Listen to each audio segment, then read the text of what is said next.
Congratulations, Don Mixon Sr., on your 2019 induction in the Water Ski Hall of Fame.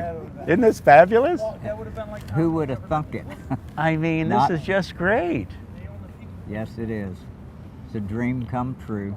You know, this honor is proof of, if you put in all the hard work and you're dedicated and you do it for the love of the sport, you know, a lot of neat things happen. And boy, this induction is just proof of that, because a true pioneer in the sport. And where did it all begin for you? Well, nobody in my family skied, so I was the first. I don't swim. I don't like my head in the water. So it gave me great incentive to stay on my feet. To stay on top of the skis, huh? And I started out slalom skiing, and I found out I wasn't very good. I was too short. And I think barefooting suited the shorter guy a little bit more. But before you got into barefooting, you were awful involved in tournament skiing. And yes. And I just wasn't any good. But what did you do for this with Lake Padgett? Was that where you were? Well, I formed a ski club there because I was enthusiastic about it, and I only lasted about 2 years. They made me member of the year and things like that, but you found barefooting. And I found that what the time I was spending with other people's kids. I had 3 kids, and I then could spend time with my own kids. Oh, good. So I guess I started out coaching when I didn't even know how to do it myself. Well, it had to be great getting to have the opportunity to spend time with your kids, but it kind of evolved from that, and you got into barefooting and really took off.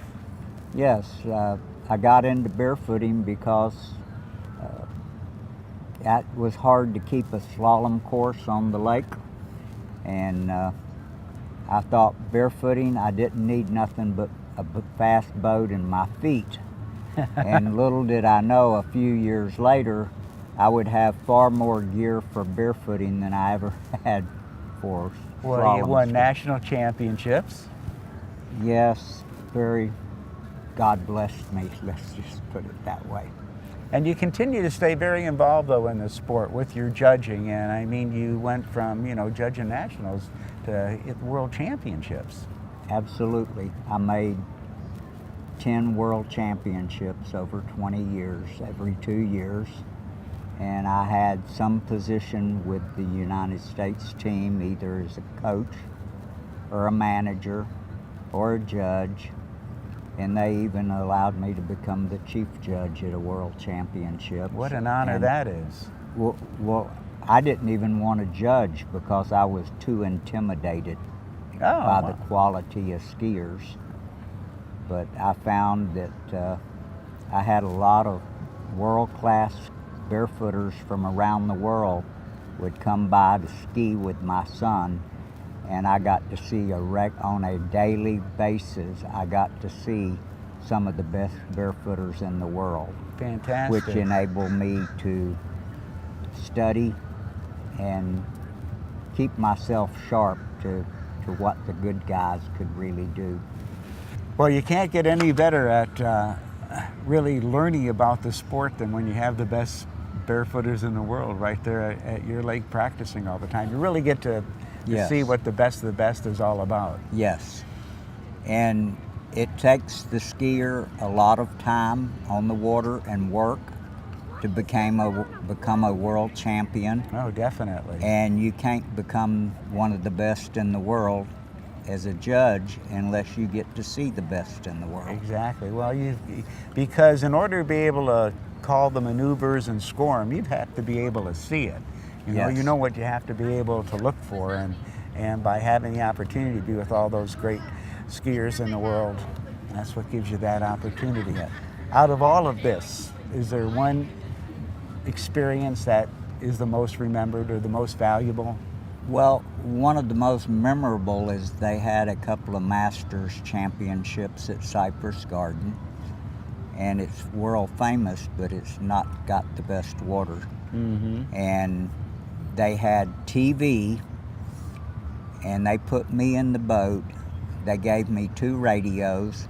They asked me to call the run out loud to the announcer so he could announce as well as call the run and write it down on my sheet. Oh my gosh. I had to work the timer, handle the rope, because everybody else in the boat was with the TV crew. Oh my gosh. And they gave me a 5-gallon bucket to sit on behind the engine cover. And I had a stopwatch around my neck to time, because they were on a very tight schedule and time turnarounds. And they had big screen TVs, and the other 2 judges calling was on the shore watching the TV. So everything had to go through me.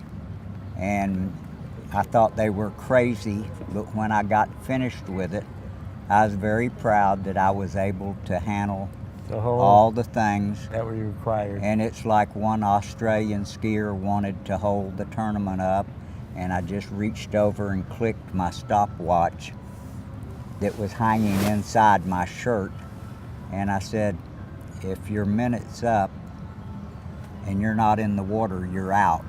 And the next sound I heard was sploosh. Him getting in the water. Yes, because he liked to talk and stall. And you blew that tactic. Don, congratulations so much on your 2019 award, induction in the Hall of Fame. Doesn't get any better than that. Never expected.